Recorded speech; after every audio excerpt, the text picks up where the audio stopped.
Olá, pessoal! Estamos aqui hoje mais uma vez para refletirmos juntos a nossa liturgia do dia, tá certo?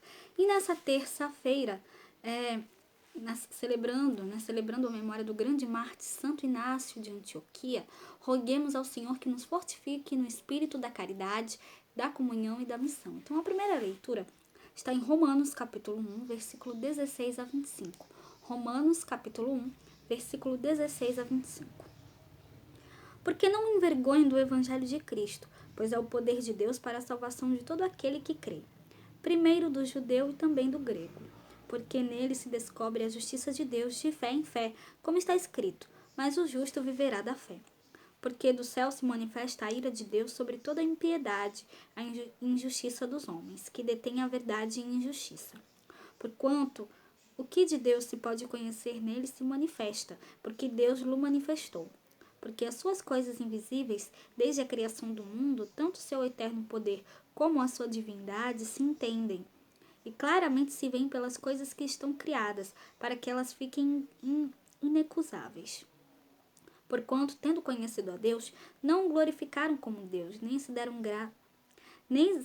lhe deram graças. Antes de seus discursos se desvaneceram, e o seu coração insensato se obscureceu. Dizendo-se sábios, tornaram-se loucos, e mudaram a glória de Deus incorruptível do Deus incorruptível em semelhança da imagem do homem corruptível e de aves, e de quadrúpedes e de répteis. Pelo que também Deus os entregou às concupiscências de seus corações, à imundícia, para desonrarem seus corpos entre si. Pois mudaram a verdade de Deus em mentira e honraram e serviram mais a criatura do que o Criador, que é bendito eternamente. Amém.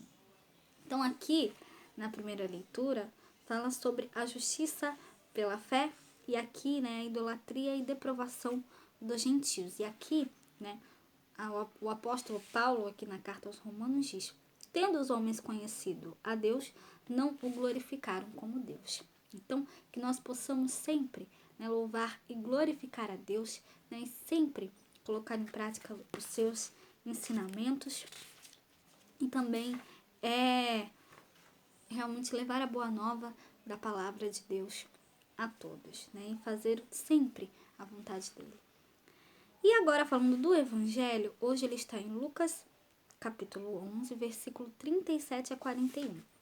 Lucas, capítulo 11, versículo 37 a 41. Naquele tempo, estando Jesus falando ainda, rogou-lhe um fariseu que fosse jantar com ele. E entrando, assentou-se à mesa. Mas o fariseu admirou-se, vendo que não se lavara antes de jantar. E o Senhor lhe disse: agora vós, os fariseus, limpais o exterior do copo e do prato, mas o vosso interior está cheio de rapina e maldade. Loucos, o que fez o exterior não fez também o interior? Dai antes esmola do que tiverdes, e eis que tudo vos será limpo.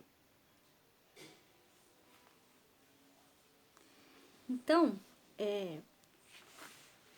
a tradição de lavar as mãos para alcançar a pureza ritual antes das refeições era levada ao extremo pelos fariseus, como a gente viu em Marcos capítulo 7, versículo 1 a 23. Esse legalismo,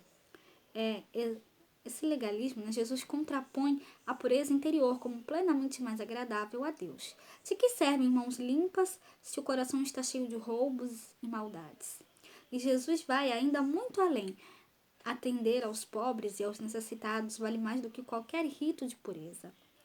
Então, em vez de roubos e maldades, dai esmola, caridade, do que vós possuís, e tudo ficará puro para vós. Então, a intenção de Jesus é que se passe do ritualismo vazio à autenticidade plena do interior do coração.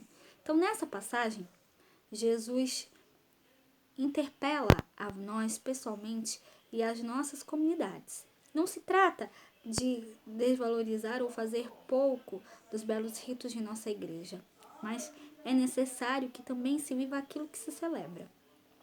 Tanto quanto é importante o rito, é valioso o testemunho cristão no cotidiano, né? E a prática da acolhida e do amor fraterno. Então, que nós possamos sempre, né, pregar o evangelho e também viver o evangelho na nossa vida, tá certo?